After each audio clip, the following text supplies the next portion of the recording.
Hello and welcome to a special edition of No Wrong Choices. I'm Larry Samuels, soon to be joined by Tushar Saxena and Larry Shea.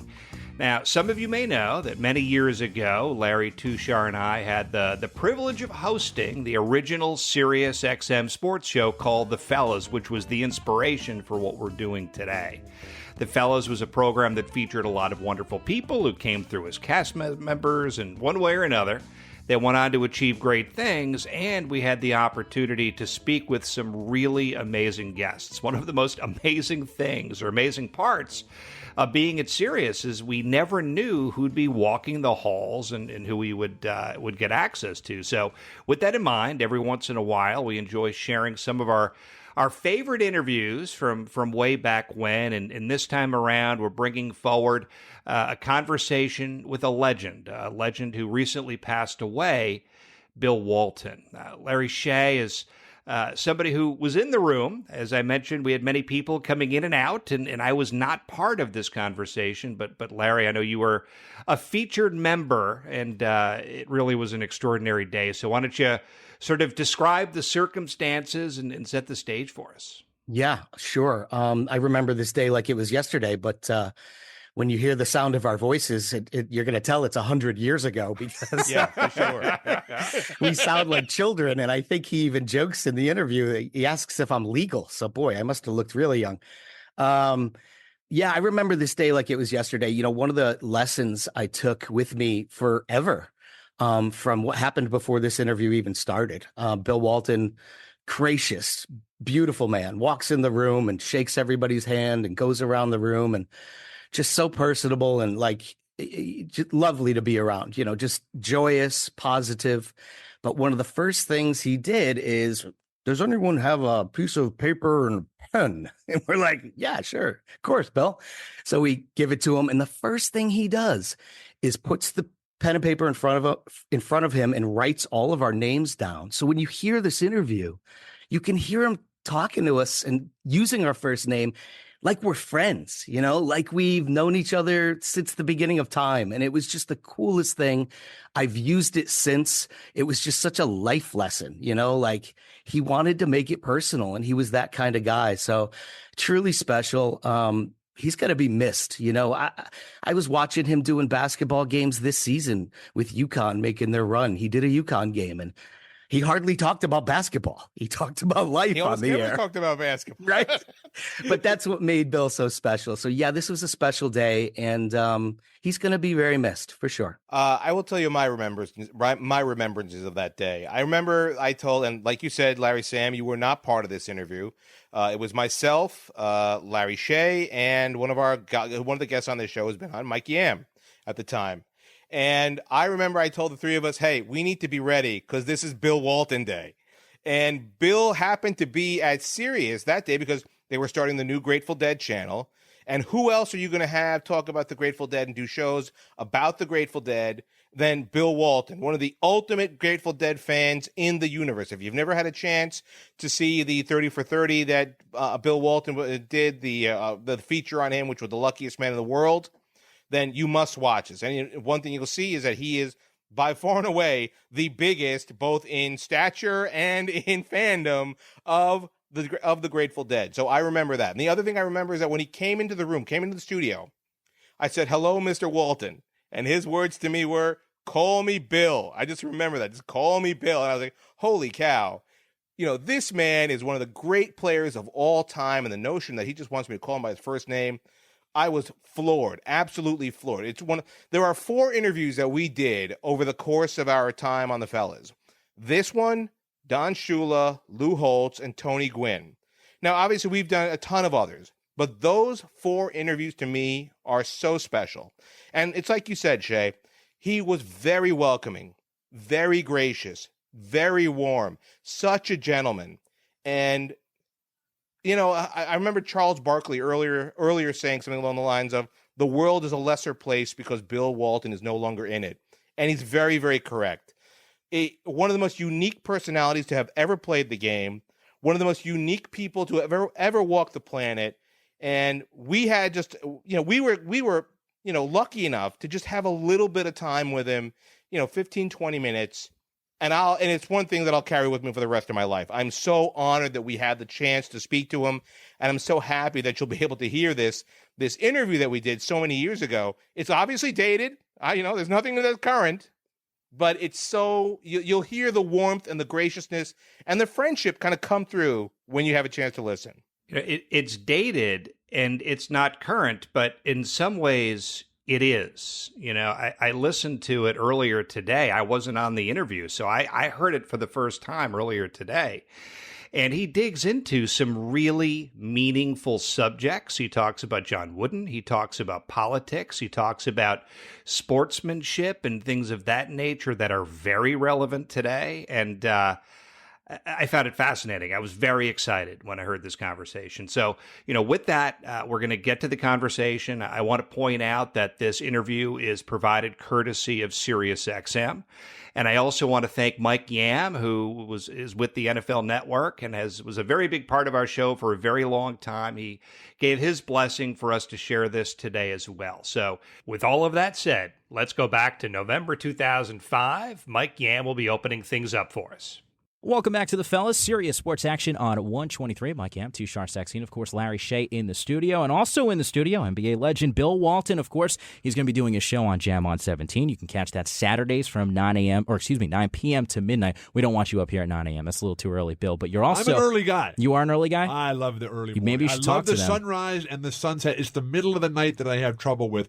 But for Sirius 17 Jam on, we make all the rules cool. We want. This is our show. We're going to take care of business. And we'll talk to you a little bit about the show. You also wrote the foreword for Ultimate Basketball, though, which is pretty... I was flipping through the pages. It's pretty comprehensive. This is a brand new release by the NBA, and I wrote the foreword. It's called Ultimate Basketball. It's the ultimate holiday gift. It's available in bookstores everywhere as we speak right now, and it is the most comprehensive guide to over 100 years of basketball. It's a one-of-a-kind volume, includes more than 500 photographs.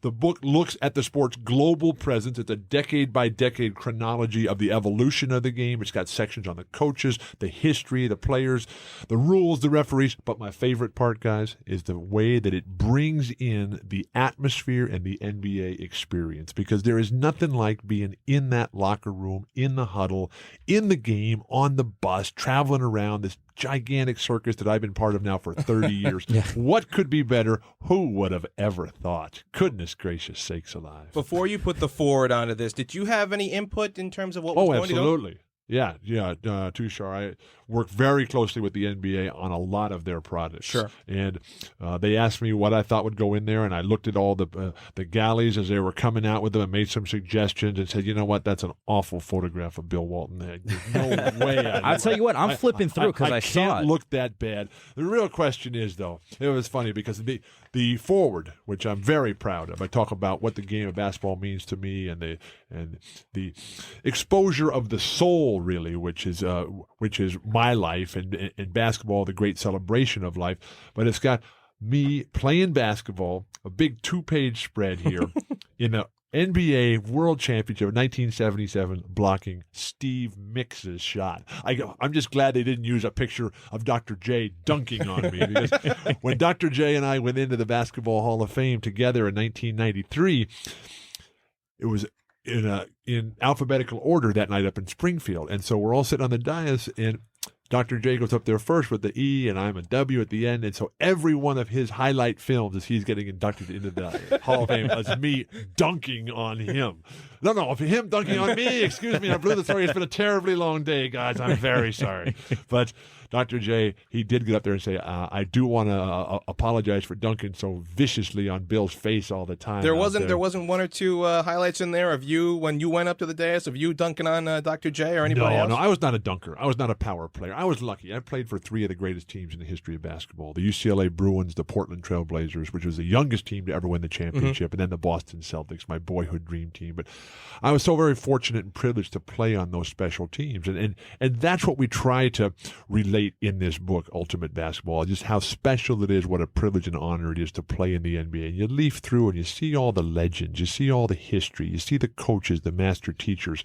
But what makes it so special to me, because I know all these guys, is that it's not just their games, it's not just their physical prowess, it's not just their legendary status and their incredible accomplishments, it's their level of humanity, because every one of these guys, to get to this level, the John Stocktons, the Michael Jordans, the Larry Bird, the Magic Johnsons, the Kareem Abdul-Jabbar, Bill Russell, my favorite player of all time, Wilt Chamberlain, to get there, you got to be a special person. And that level of humanity comes across in this book, because without a sense of humane kindness in your life, you really have no chance to be able to pull a team together, because there's so much individualism out there. There's so much selfishness. And that's what I like about being in this room on the Sirius team here with the sports guys, because it's just all happening with the team. And if Larry would just quit talking so much, maybe we could get on with something and else. it was funny, too, because I just looked at Larry and I said, you know what, I got a quick follow. And I know Larry's got a sheet of questions I'm dying here. to ask Jump questions. in, Larry. Elbow your way in here. The greatest thing about basketball is that you never have to wait for anything other than the opening tip. I mean, you're sitting there all day long. I got to play. I got to get out there and run. You know what I love about Bill?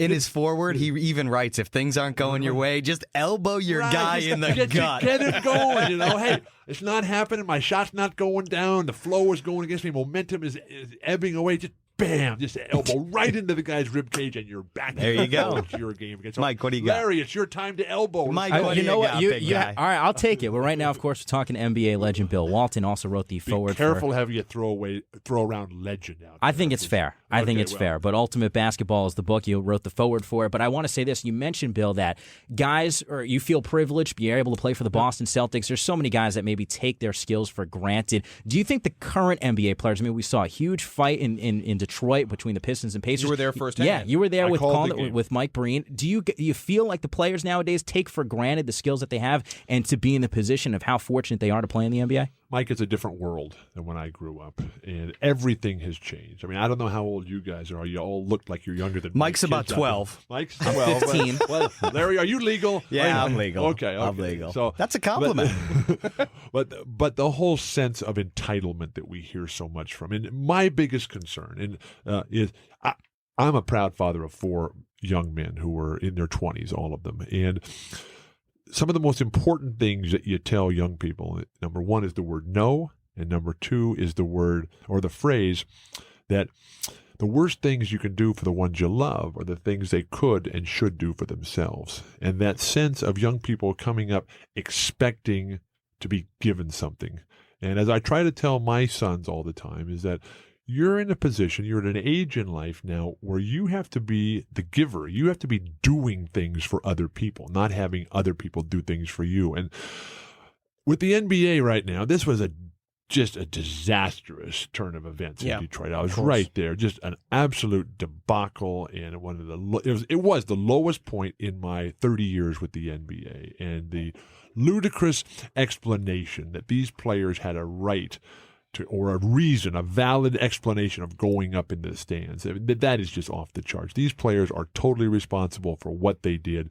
And when I tried to explain to my friends who are not basketball fans, who are musicians, who are businessmen, and say, well, Bill, how'd the game go the other night? Well, I was there and everything was fine. Indiana played one of the greatest games in franchise history, beat the world champion Detroit Pistons on their home court. And then at the end of the game, the players went up in the stands and just beat up on the fans. And my friend said, what? How could that be? And that whole sense of craziness that went down, I think, comes ultimately from the isolation that the players have created around themselves, this sense of a barrier and to not be a part of the community. I know that when I lived at UCLA, when I moved away from my home back in 1970 as a 17-year-old high school, little skinny, scrawny punk of a kid there, and went up there to UCLA, I just immersed myself right into the whole college environment. When I went to the Portland Trailblazers, I had some bad advice at the beginning and went out to the suburbs, and I immediately said, hey, this is not working. It should have dawned on me from the beginning. The house I moved into was on Nixon Avenue. That should have been the clearest sign that this wasn't going to work out. So I quickly moved right downtown and just got right into it and was riding my bike just all around and just being part of the community. And these guys are so wealthy with their charter jets and their and their mansions on the hill and their private security guards. And not to say that the wealth is the problem, because there is always going to be people who have great wealth, but it's how you use that wealth. And some of these guys who just, have no real sense of their commitment, their responsibility, their obligation and a duty to give back to the people who have given all of us the greatest life that anybody could possibly have.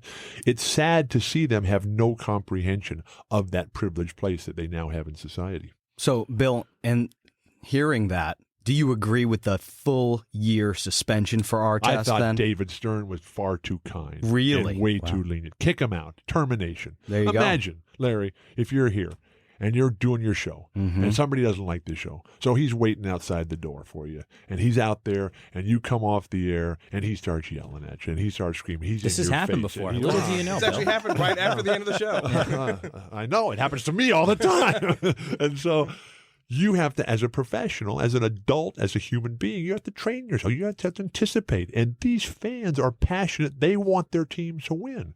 But you can't, but even if they throw stuff at you, I mean, you have to take the position that no matter what happens, you cannot resort to vigilante justice. You cannot go out there and take the law into your own hand. There are trained authorities to take care of people who are over the edge. And I have a big poster in my office at home. I have a lot of posters there. You guys have to come over. We'll do the show from there one night. There you go. Yeah, I'm ready. This particular poster that's appropriate here, it says, "An eye for an eye leaves the world blind." And we must be able to swallow our pride, to be able to absorb the criticism, and that to learn the fact that it's okay to disagree, just don't be disagreeable.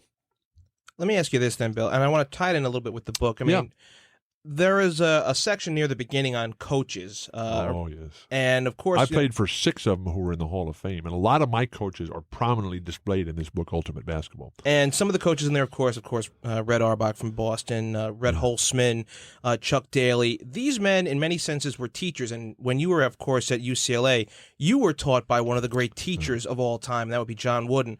Is that what's lacking in today's game? I mean, not only on the professional level, but on the college level as well. I mean, of course, you have the Krzyzewskis and the Jim Boeheims of the world, but is there a lack of teachers on the collegiate and the professional level? The teachers are there, but all of us who have gone through the educational system, I mean, hopefully we're all adults right now, and I'm assuming that we've all had the pleasure and privilege of having a great teacher. No matter how great the teacher is, you have to have a willing student. Sure. You have to have a sponge out there.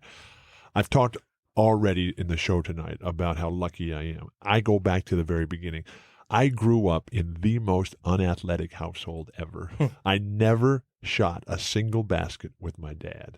I saw him run one time at the church picnic and just fell over laughing.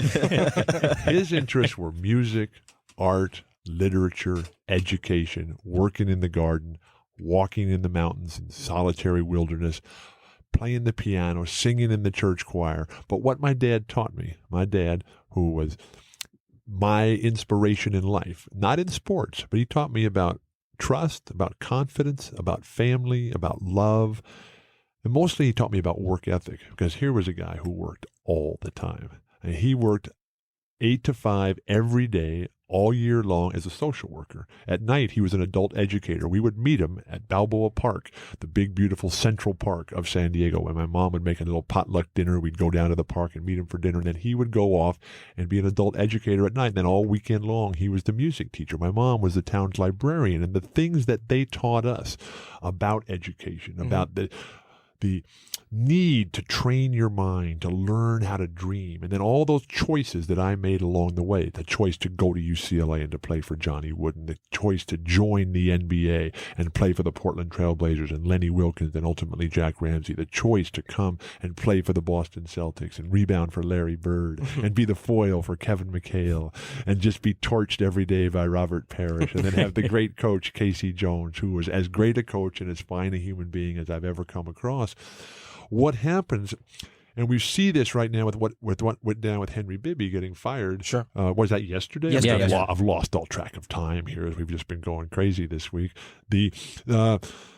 Everybody's complaining about Henry being so tough. Well, isn't that what a coach is supposed to do? I mean, when you guys were teenagers, can you guys remember back to when you were teenagers? I mean, Sure. I can still think back. I didn't like my parents.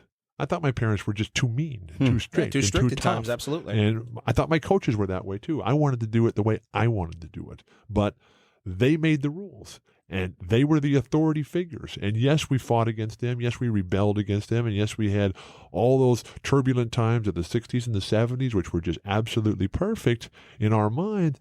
But now that we're 50 and 60 years old, I'm 52, that all those things that they were saying, all those lessons in life that our parents gave us about discipline, about sacrifice, about commitment, about saying no, about the family, about love, about Coach Wooden, and all those crazy little silly mantras that he used to come up with, like be quick but don't hurry, failing to prepare is preparing to fail, happiness begins when selfishness ends. I'm just looking at this walking antique saying, what are you talking about? Please help me. But now it's all come back. And it's really not until, as I've lived this through now with my own boys, who are now men, who've all, they're all college graduates now. And that's when it really starts to change, when they start paying their own bills and when they start seeing the responsibility and how hard life is.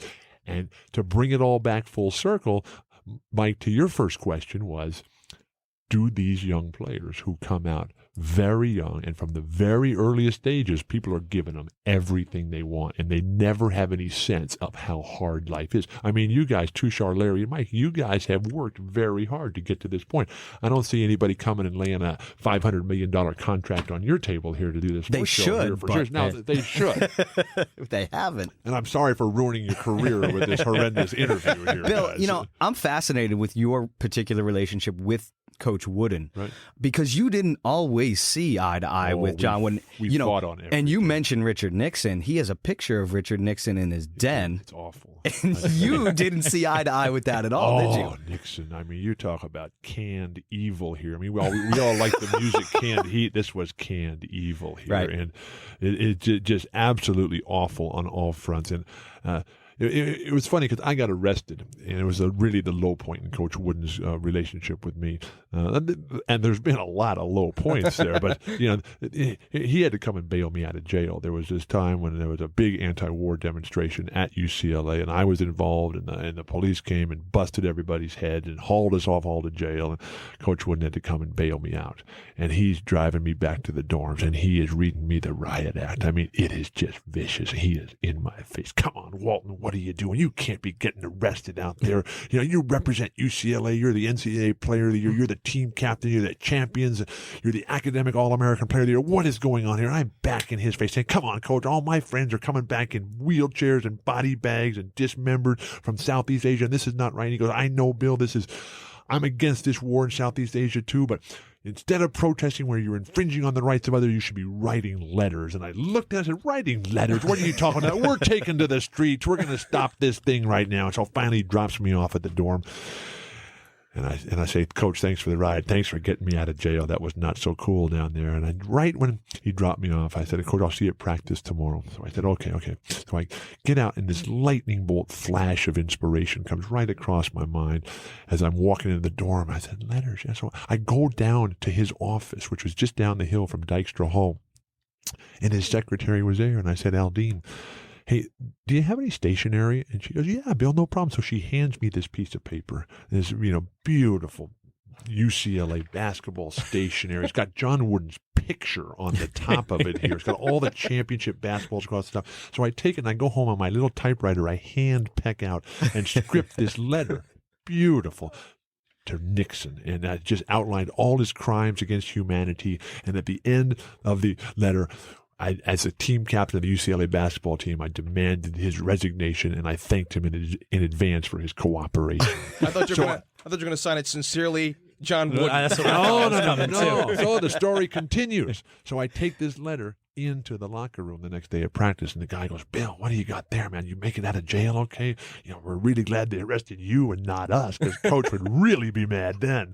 He'd kick us off the team. He's not going to kick you off, Bill. So I said, no, but I wrote this letter, guys. Coach suggested that I write a letter. So they, let me see. Oh, this is great, Bill. So everybody signs it like it's the Declaration of Independence, and we're having this the greatest time.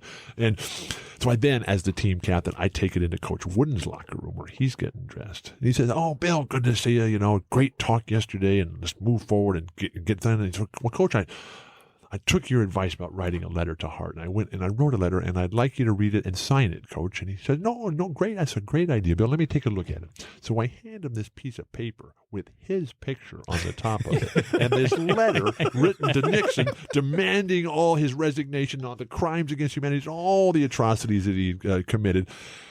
And all the guys on the team had already signed it. Big Thomas Jefferson Alexander signatures. So we're right there with you, Bill. The coach wouldn't. He's got his hands on the piece of paper, and you can just see his knuckles going white, the blood rushing out as he wants to tear this piece of paper up. And so he looks at me finally with those sad, soft eyes of a father who's been let down by his son. And he handed me the piece of paper back, and he said, Bill, I'm not going to sign this. And you're not going to send this in, are you, Bill? Oh, I said, oh, yes, I am, Coach. I took the letter back. He handed it back to me in perfect condition. And I took it, and I mailed it in. And sure enough, within a couple of weeks, Nixon resigned. It was unbelievable. Wow. I've been writing letters And you ever did it. since. I've been writing letters ever since. Not with the success rate, though, that I had with that very first one. Very funny. We're talking to Bill Walton right now, of course, NBA legend. He wrote the foreword for Ultimate Basketball. Of course, doing a Sirius also on Jam on 17, Saturdays, 9 to midnight. And we rock. Bill, we rock. I do want to ask you this because I do want to touch a little bit about what's going on in the NBA besides the Pistons. Let's go to the NBA around the league. I want to ask you, though, at least Shaquille O'Neal obviously was the big deal before the season started. He goes down to Miami Heat, and I know you're a big fan of the big man. Absolutely. For good reason. Are you impressed right now? I mean, I'm looking at this Heat team. They're not beating anyone good. They're beating up on bad teams. I mean, is that... But that's where it starts, okay. Mike, and that's what you have to lay the foundation for. The real question for Miami is that how long Shaq's going to be able to play? How long will he stay motivated? How long will he stay healthy? There was major concern in the Los Angeles Lakers organization that the guy had basically just thrown it in. He was breaking down, not keeping himself in shape. And so they gave up on him. They said, look, we're not going to go down this road. You're not going to work. Why do we want to have you on the team here? They sent him to Miami. They got what they think are some good players there. But mostly they were able to get something for Shaquille O'Neal. Now, he's playing well. They haven't been able to beat the Western Conference teams. And, Mike, you were right on top of it. They're mopping up on the Eastern Conference teams, but there's a reason for that because the guys in the West have been playing against Shaq for a long, long time, and so they know how dominant he is. They know how hard you have to play, and they also know that what you try to do in competing against Shaq is that you hope and pray in the middle, and then you have to win all the perimeter positions. And so teams like Minnesota and San Antonio and Sacramento were able to have some success against Shaquille O'Neal. The Eastern Conference guys, they don't know that yet. They only play him once a year, twice a year. They always get hammered by the Lakers in Staples Center. They try to hang on at home, but the Lakers are really, really good. Shaq's goal is to make the Dwayne Wade, to make the Eddie Jones, try to find a way to get Eddie Jones back to the NBA level, and then to develop the young talent around him. Will he still be, though, the dominant force by the time they're able to assemble the talent? Because the talent is dispersed with the rules, the salary cap, the expansion, all the different things, and the fact that there are not a lot of stupid guys anymore running teams. I mean, you could always count on stupid teams giving up their great young talents. I mean, come on, the New Orleans Jazz, when they started, they traded the number one pick in the NBA draft for a 35-year-old Gail Goodrich, who basically never really played again. And that number one pick turned out to be Magic Johnson. The Cleveland Cavaliers turned their number one pick over to the Los Angeles Lakers for Don Prez Ford. That number one pick from Cleveland to the Lakers turned out to be James Worthy. Those are pretty darn good players. And so what's going to happen, and this is the real challenge for Shaq and for Pat Riley, is to get the players who are willing to come to Miami for less money to be a part of something really special. I mean, it's a great city. It's a fantastic arena. Mickey Arison, the owner of the team, the guy who owns Carnival Cruise Lines, I mean, what a fabulous owner and boss to work for. And it should be and could be a dynamic situation for everybody to go to be a part of. But how long is that window of opportunity? Bill, I know. Bill, I know we only asked you for about 15 minutes, so you've been here way longer. I thought we were just doing the introduction right now. That's very true. We're on page 2 now. Page 2 of Ultimate Basketball. We can check out the table of content. Yeah. It would be wrong of me if we didn't even touch on it. Now, as most of our listening audience knows, you are now a member of the family, which is so cool for us because you're going to come up here every now and then. It's fantastic. Although I must say, I did have a heck of a time getting in through the front door. I know. Goodness gracious, it's like Fort Knox to get through here. But I'm all for security, and we have to watch out for the nuts out there and people who are on the go, on the move all the time. You have to accept those limitations right now. That's the world we live in. The reality, we have to face it. We have to accept it. But I'm just thrilled to be a part of the Sirius. I was going to ask, family. what's it like for you to do a radio show like this? It's a dream come true. Although I made a conscious decision that we're going to start the show after Coach Wooden goes to bed so he doesn't have to worry. There are no rules. We're going to do exactly what we want on the show, and we're going to be all over the place. We're going to be playing music. We're going to be talking, and it's going to be tons of different themes. We have quotes of the day. We take emails from everybody, and this is an opportunity. I work for ESPN all week long. I work Sunday morning through Saturday at 6 o'clock for ESPN. We're just on the go with the games and the Sports Center and all the different stuff, the ESPN.com. And then on Saturday night, it is time to party. Nice. It is time to rock. It's time to open it up, turn the music up, sit back, and let's have a good time. Goodness gracious. Before we let you go, the luckiest guy alive. you It is time to rock. No holds barred here. This Bill Walton's One More Saturday Night on Sirius 17 Jam On is your backstage pass to the joyride of a lifetime. I know you had asked us not to be reverential with you here and just have a good time. I know we definitely have. But let me just say on behalf of all of us, it is an honor to have you as part of the team. And not only that, but to call you a colleague up here at Sirius. Have you lost your mind? You need to set your standards higher, please. He's lost his mind, but not necessarily because of that comment. Just so you know. Bill Walton, of course, you can catch his show, Jam On 17, Saturdays, 9 p.m. Eastern time to midnight. And also check out Ultimate Basketball. I did the forward for it. You got to have it. Got to check it out. It's a really comprehensive history of the game. So Ultimate Basketball. 500 photos. Over 500 photos. This is And special. they got your good side on a couple of them. And 499 of them are Bill Walton. There is no good side to Bill Walton. There it is, Bill Walton joining us. And hopefully we'll get you up pretty soon, though. We'll be here all the time, guys. Just anytime we'll be popping in. We'll be going over the NBA. We'll be covering all. And maybe in the next show we can get to page 2 of Ultimate Basketball. I'm ready. I am ready. But, Bill, we do appreciate the time, and thanks so much for coming up. Thanks for having me, guys. Enjoy the evening. So that was an extraordinary conversation with what I think it's fair to say it was an extraordinary man. Tushar, what are your takeaways? My takeaways were simple. I really wanted to get his opinion as to what he thought were teachers in this sport and day and age. And, obviously he was taught by the ultimate teacher in John Wooden.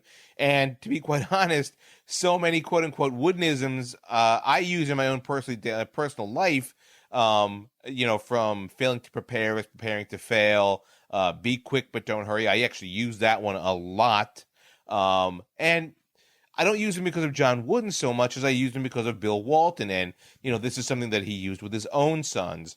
He obviously went on to talk about guys like Jim Boeheim.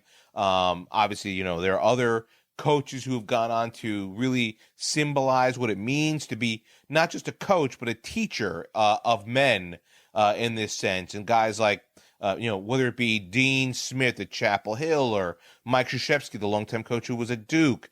There are so many examples that we have of men like this. And, to get his opinion as to someone who was taught by the ultimate teacher and now has decided to use that kind of knowledge and pass it along to not just his own children, or not only his own kids, obviously are men now at this point, but, to kind of use that knowledge that he has gained over his life and, to pass it on to others.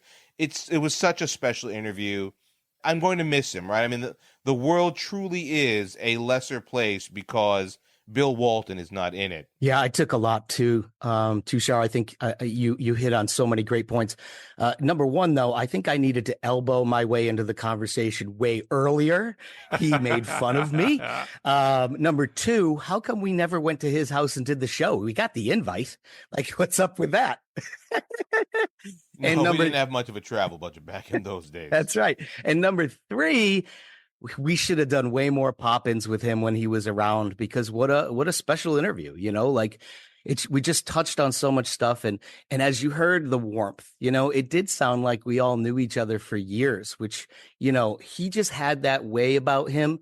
And, it was really remarkable how he could just break down as you said, Tushar, like this reverential wall that you have when this imposing figure walks into the studio and he's like, call me Bill, and I'm just a regular guy. And like, no, you're not, man. You're not just a regular guy. Like, let's be real. We were the regular guys, you know? But yeah, I'm gonna miss Bill Walton on things with life, on things obviously with basketball, sports in general, but just his humanity, his way of carrying himself, and always seeing the positive in things. The world is a worse off place because Bill Walton is not in it today. You're so right, Shay. A lot of people will never understand this, but when we were working at Sirius and work on the night shift especially, you would see stars just come in all the time. It just became kind of commonplace to see these big stars just walk in. For so many of them, they were just coming to do actual tracks for their radio shows. So, I got to meet Chuck D that way. I met Grandmaster Flash just walking the halls of Sirius. And of course, Bill Walton, who would have to track for the Grateful Dead channel. I mean, come on. It's amazing when you see that kind of a man, that stature of a man, walking around Sirius. And then, like, if he would just see me, he would be like, hello, Tushar, how are you doing? Remember, this man is coming into town to do work. He probably had a basketball game to do that night or the night before, a Knick game in all likelihood. But the notion that this man would remember my name, I just kind of thought to myself at times, Bill Walton, why do you remember my name? It's amazing to me. I couldn't believe it. And that's an interesting thought when considering what I heard in the conversation, and you alluded to this earlier about teachers. He had and was taught by some of the greatest teachers in the history of the game of basketball. And he also, had a wonderful foundation. His parents are very engaged, very involved, et cetera, et cetera. And it's clear that Bill was, brought up and inspired by and gained and became enlightened by some really extraordinary people in his journey, which came through every single day. So just a special guy. We were lucky to have the opportunity. You guys were lucky to have the opportunity to sit down with him. I was lucky to have the opportunity to be around him from time to time. And all of that to say, we're going to miss Bill very, very much. Our thanks go out again to SiriusXM for granting us permission to share that with you, and to Mike Yam of the NFL Network as well. For those of you who might be listening to our show for the first time, we have to take this opportunity, of course, to share that No Wrong Choices is a podcast that explores the career journeys of interesting and accomplished people and in pursuit of insights that can help all of us with our own career journeys. This conversation with Bill Walton was a great expression of that. If you'd like to learn more about our show and what we do most of the time, you can visit our website at NoWrongChoices.com. While there, you can connect with us and also explore many older episodes, including one that features Mike Yam. So thank you again for joining us. A new career journey story will be up next week.